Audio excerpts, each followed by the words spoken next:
Welcome to Playwright, an online interview series presented by Queen's Theatre at Home. You are listening to the audio description pre-show notes for the interview. Because the format is fairly simple and the talking is continuous, there will be no audio description during the interview itself. The video begins with a title screen. The Queen's Theatre logo fills the left side of the screen. The logo resembles the letter Q. The circle of the Q is orange, and the rectangular tail is black. The text of the screen reads, Playwright with Rob Urbanati and special guest, Joni Fritz. Originally recorded April 8th, 2021. Technical production, Jay Rogers. The Queen's Theatre at Home text logo is on the right side of the screen throughout the interview. The word Queens is in orange and the word theater is in black. The interview consists of close-ups of Rob and Joni in a split screen, with Rob on the left and Joni on the right. At times, when Joni is speaking, a close-up of her fills the screen. Rob is in his 60s with close-cut dark hair and a round face. He is in his living room and wears a black t-shirt with the Queen's Theatre logo on it. Joni has bangs and brown hair which falls to her shoulders. She has a long, thin face and wears light brown glasses with horizontal frames. She's wearing a black sweater open in the front, underneath which is a green V-neck blouse. Joni's in a room with a wall of white doors behind her, and a trunk of toys, a small standing shelf unit, and an easel on her right. Hi, and welcome to episode 11 of Playwright. My name is Rob Urbanati, and I'm Director of New Play Development at Queen's Theatre. Today I'll be speaking with Joni Fritz, who's the only playwright in Queen's Theatre history to have two of her plays presented in full productions on our main stage. Joni's history with Queen's Theatre began in 2007 with Girls' Room, starring theater legends Donna McKechnie and Carol Lawrence.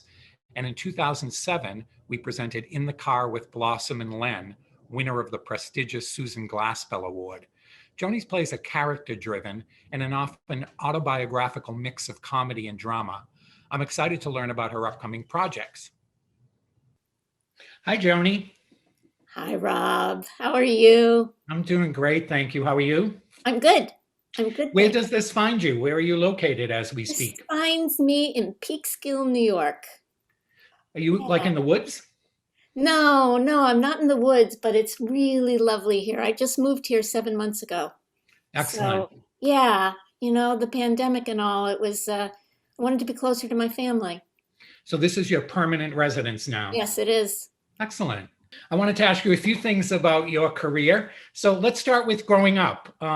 You grew up in Memphis. Can you tell me a little bit about that?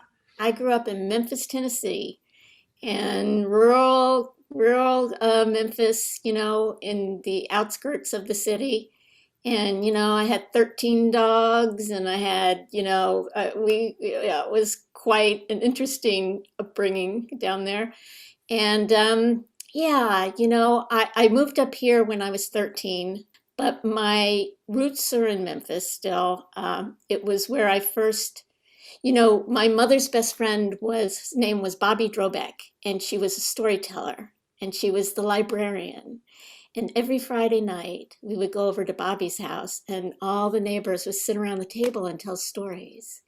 And I think that's where it all started for me.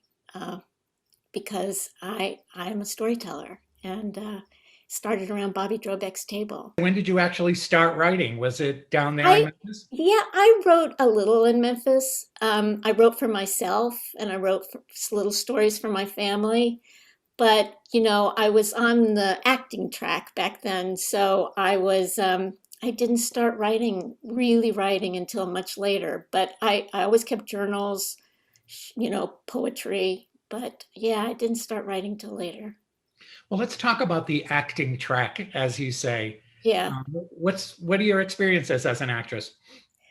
Well, I went to Ithaca College, and I moved right to the city after that. And I did theater, I did TV, did a lot of commercials, voiceovers. I did a soap opera for a while, and This is a strange story about how I segued into writing, but I started getting panic attacks on stage. I worked through it, but I didn't like it. So I was doing a workshop of a play that eventually went on, and it was about murder. And we had to do research on murder every week and then come in and do an improv.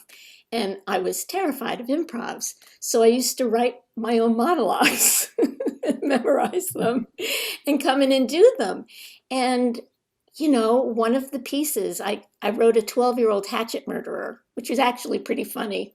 I mean, it doesn't sound it, but anyway, they recorded the workshop. So the piece was there and it made it into the play and we performed it and people started realizing that I wrote it and they said, you can write, and I thought, yeah, and I like this. I don't have to go anywhere or look like anything or be anybody. I like this. And I started writing. That's how it You were started. like outed as a writer. They figured it out that you had written this? Well, yeah, I mean, actually, it came out once the piece was in the play, that I was writing my pieces when I came in to the workshop. Yeah. So the 12-year-old hatchet murderer. Well, the old hatchet murderer, yeah, that had a faulty memory. So she keeps going back and back in the story to remember it, and it's pretty scary at the end. The whole play was a lot of fun. It was all these characters that were in a crypt, and they each came out and told their story about why they were there and what happened. It was called Boo. It was a great show. That sounds excellent. Yeah, it was. Yeah. How old were you when this happened, Joni? I was in my 20s. How do you think being an actor has informed your playwriting? I once read somewhere that, let me see if I can get this right, that writing is like breathing in and acting is like breathing out. And I think that is so true with what's happened to me. So when I'm writing, my plays are very character driven, and because I was an actor, I can hear the pauses, I can hear the beats, I can hear the dialogue. I know the arc of the character, and it's really been helpful to me. And also when I'm writing, I think, is somebody going to want to play this character when I want to play this character? And so it's really been helpful to me in that way. Yeah. How does that work then when different actors play the roles? Like, do you have something very specific in mind for the characters that? It's so great because I have been so surprised. That's the best thing, is the very first reading of your play, when you get to hear the words that were in your head said in a certain way and someone brings something totally new to it. It's so exciting. So no, I don't. I mean, there are cases where I've been no, I want it this way because I really hear it that way and it needs to go in that direction. But I let actors go, until I feel like it's going in the wrong track. But I love actors, and I love hearing the play come to life. Yeah, and I think actors, the feeling is mutual, that they love the characters you give them. Yeah. Let's talk specifically, if we could, about your productions at Queen's Theatre. So you are the only playwright in Queen's Theatre history that has had 2 plays on the main stage. Congratulations. Wow, thank you. That's quite an honor. Well, we were honored to present them. They're both, and we'll talk about each of them, but they're both plays that were really, really appealing to our audience, that had a great response from our audience for both works. So let's talk about the first one, which was way back in 2007, a play called Girls' Room. What was the genesis of that play? How did it come about? It came about because my grandmother was visiting my mother's house and I was visiting at the same time. And one night we were all in our pajamas in the room that I grew up in, that my mother had never changed, that was still with all the same pictures on the wall and the bedspread, which made me nauseous, and in a good way. And the conversation kept going around in circles. And it was like my grandmother, somebody would push somebody's button and somebody would become the mother and someone would become the daughter. And then we would change roles and then we were hysterical laughing and then we're mad at each other. And I thought, this is like the biggest dysfunctional slumber party I've ever been at. And I thought, oh my God, it's a play. Can you talk a little bit about Girls Room specifically for those that didn't see it or don't remember? What was the plot? It's about a dancer who is on the verge of her big break, and she breaks her leg. And she comes home to her mother's home to recuperate, and her grandmother's there. So it takes place overnight in this dancer's childhood bedroom with her mother and her grandmother. And over the evening, things are revealed. They end up playing a game of blackjack where they play for secrets, and secrets are revealed. And so they learn a lot about each other. The Queen's Theater production had some celebrities in it, as I recall. Can you talk about that, how it came to be? Yeah, it was so exciting. We had Donna McKechnie played my mother, Donna McKechnie of A Chorus Line fame. And then we had Carol Lawrence, the original Maria in West Side Story, played my grandmother. So working with two legends was unbelievable. And that was through, it was produced in association with Dennis Grimaldi, the Queen's production, and it was the premiere of the play. And he was the one who reached out to them, and they loved the play, and they decided to do it. So it was a thrill. It was such a terrific production. Thank you. I actually know Dennis I knew him from Brunswick Music Theater. He would direct up in Summerstock. Oh, really? At the same theater that I was working at. Did you have much interaction with Donna McKechnie and Carol Lawrence? Oh, yeah. I was at every rehearsal. The director was Lynn Taylor Corbett, right, who is fantastic. And Lynn and I, as soon as we met, we clicked. And I presented her with a good play that had a lot of fat on it. And basically we had, I think it was 3 weeks of rehearsal, and we cut the fat, and with her help and with her insight, and that's how the play came to be. I want to get back to Carol Lawrence and Donna McKechnie, but speaking of Lynn Taylor Corbett, yeah, she's a brilliant director. What do you look for in a director? Why is it that you like her so much? Because we could collaborate. I never felt, she always asked me what I thought. I always asked her what she thought, and then we would come to an agreement. She wanted me at all the rehearsals. She wanted me there. She wanted my opinion, my thoughts. And, I've had other experiences where that hasn't been the case. She also directed In the Car with Blossom and Len. So she's my go-to director for everything. We just know what each other's thinking all the time. And so you're suggesting she had sort of dramaturgical input. Did you have input in the staging? Did I? Yeah. Yes, I did. Yeah. In what way? Especially within the car, the staging was interesting because there's a car, but there's one set, but we keep going back to the car. And so first it was on one side of the stage, the car, and the other side of the stage. And then we decided that it was ingenious. Lynn came up with it, but I wasn't happy with the other options. And she came up with we had an ottoman in the set. So when the lights went out, the ottoman became part of the car, and it was all done with lighting, and it was beautifully done, that we were in the living room and boom, then we were in the car. That's not effortless to pull off. I remember being really impressed when I saw In the Car with Blossom and Len. And we're going to get to that, but first I want to hear some backstage gossip, as it were. You can't ask me that. And Donna McKechnie. Tell me about them.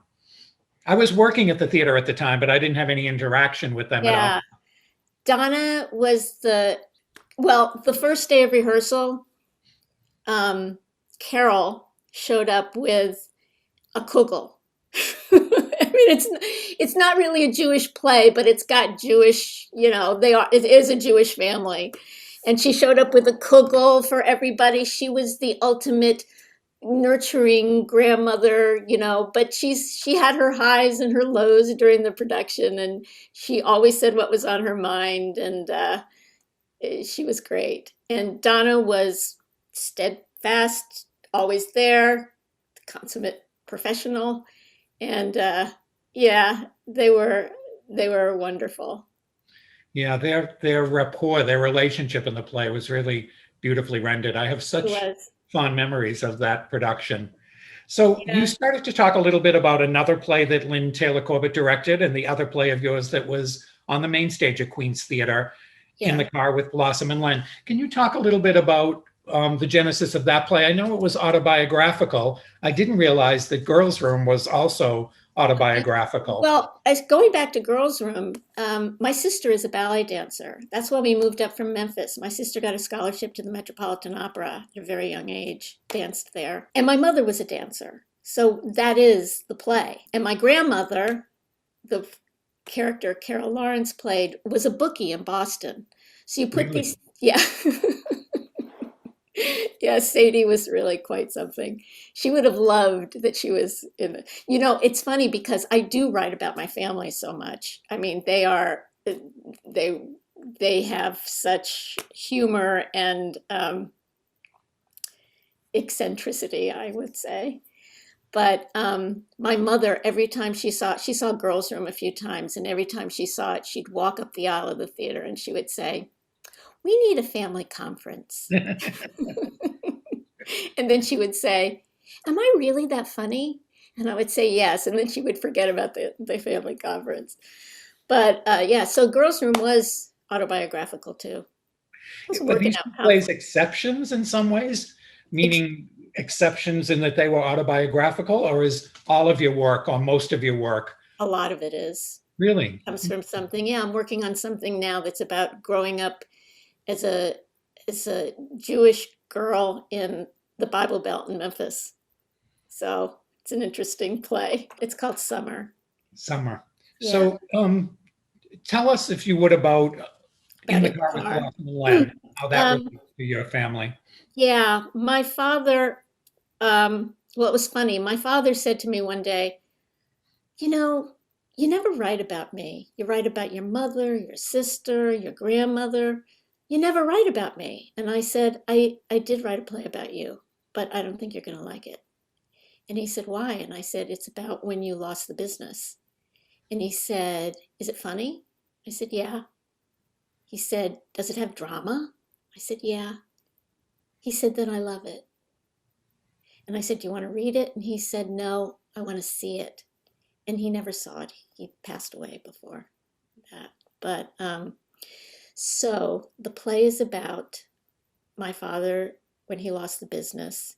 And at the same time, my mother having the first stages of Alzheimer's. And their two daughters, one who is their caregiver and the other one who lives far away. So it's about those family dynamics of dealing with older parents, the pain, the anger, the laughter, the love, all of that, and sibling uh, tension that goes along with that, taking care of your parents. But it's not a sad play at all. It's funny and I think it's moving. And as a matter of fact, when we had our first reading, the audience couldn't stop talking afterwards. That when we had our talk back, they really associated with the characters and they wanted to talk about their own lives. And it was really, really something. We had to stop the talk back because people still wanted to talk.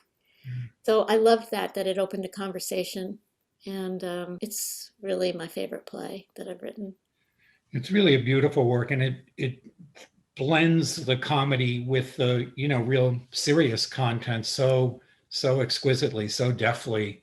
Thank you. Um, let me ask you a question about this, about the autobiographical thing. Do you deliberately decide where you're going to fictionalize these plays, meaning to move it away from what actually happened or the people that inspired it, or is that something that just happens gradually in the course of writing the plays? I think it happens gradually. I mean, I don't, for in the car, I took notes on napkins and receipts and everything for years about my parents. And I would just drop it in a file. And one day I knew it was time to write it. And I took it out and I didn't even know where I was going to it. I just knew the first scene. And I knew that my father lost the business. And it just really wrote itself. I'm telling you. I mean, what you saw on stage is basically what came out on the page when I first wrote it. Was it always going to have some scene set in a car? That's such an Yes, interesting approach. the first scene was in the car because I used to drive my parents around, and the conversations would just be hilarious and make me crazy. And so the first one, the first conversation in the car actually happened in a diner, where and it was so funny that I went to the bathroom and wrote it all down on a napkin because I didn't want to forget it. It was, they were really funny. And if you don't mind my asking, the sibling rivalry, the Holly and Fern rivalry, how much is that based on your autobiography? Yeah, it's got truth in it. And as a matter of fact, when I wrote it, I was nervous about showing it to my sister. And she was very moved by it. And some of the lines that I gave Fern that was based on my sister said to me, I never said these things to you, but I always thought them. Wow. You know? Wow, that's amazing, Joni. Yeah. And I said, I kind of knew you did. But I felt myself while writing it, pulling back and saying, no, I can't go that far. I can't. And then I thought, no, it's the truth. Go with it. No, I can't. But my sister and I are incredibly close. And, when she saw Girls Room, which the dancer is based on her, she was sobbing in the lobby afterwards. So my poor sister, I put her through the ringer. But no, she really loved the play. She did. And she understood. I was the one who was there. I was the one who was around. But it's not all 100% truth, and neither is Girls Room, but it's based on truth. Yeah, and I think it's not inevitable that would come across, but I think it comes across in both plays. They Really? feel honest and deeply felt and drawn from life and not, in any way sort of imposed on the characters. I really love your work, Joni. I'm grateful that we were able to present full productions. I know, and they were beautiful productions, and I felt so supported at Queens. I had two fantastic productions there that were beautifully produced, and the staff and just everybody was just remarkable. I just loved it. That's so great to hear. I'm really Yeah. grateful for that. Yeah. Tell me about audiences, because I think this ties into what you were just saying. Do you keep audiences in mind when you write, or are you sort of surprised, as you sort of suggested, at their reaction? Yeah, I don't keep audiences in mind. I really don't. The way I write, and I don't know, this is the way I write. I start with a situation and I know my characters really well, and then I put them in the situation and I wait for them to talk to each other. That's how I write. And I never know what the end is going to be. I mean, I don't think I've written anything that I knew how it was going to end. And I just let them talk to each other. So no, I don't, although I appreciate all the feedback that I've gotten in talkbacks has been really helpful to me. But I think you're right that it is because it's honest and it comes from a real place that they can relate, and that's why they've been successful, I think. Were you surprised by the audience reaction to either of these plays, given that you hadn't considered them when you were writing them? No, is that a terrible thing? I didn't consider them? No, I think that's what I like. It's questions I like to ask playwrights. Some playwrights really write specifically with a target audience in mind, and some don't. So it's just of interest to me. There's no one right way to do it, right? I think I write to work out conflicts in my own life. And because in Girls Room, I mean, it was like a different mindset totally. I think I was trying to work out things with my mother, because not only is it based on my sister, but I was an actress. So we were both performers. So there was a lot of me in that character too, as well as my sister. I was thrilled, I mean, I remember the first performance of Girls Room, I had no idea how the audience would react. I mean, I did know that the dance number between Donna and Carol which was so fantastic, which of course the director is Lynn Taylor Corbett, who is a Tony nominated director choreographer who, choreographed that whole section as well as directed it. And it brought the house down every night. That's so great. I know, it was so great. Yeah, I loved that. But yeah, I was surprised with, I guess I wasn't as surprised with In the Car because I'd had so many readings of it and I knew how people were reacting to it. Were the readings helpful? Was the developmental process of that play Oh, helpful to you? unbelievable. Yeah, yeah. In what way? It like I said with Girls Room, it really helped me see what I needed to cut, and then I got together with Lynn, and we really chopped away at it. But within the car, I it just made me realize that I was really on the right track, and I had something here. I had something that could really move audiences. Yeah. Because like I said, within the car, there wasn't a whole lot of rewriting. I mean, there was rewriting. And I'll tell you the truth, you have to take a play away from me for me to stop rewriting it. My friend Malcolm, who was a very close friend of mine, used to say, I have to take it away from you before you ruin it.